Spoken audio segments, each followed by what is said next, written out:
Qué belleza de arbolito. Mire cuánto ha crecido.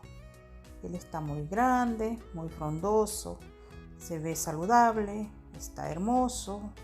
Pero ¿qué pasa ahora? Observe, mire cómo me lo han dejado. Bueno, no es mío, aclaro, no es mío. Pero a la persona que lo puedo se le ocurrió dejarlo así.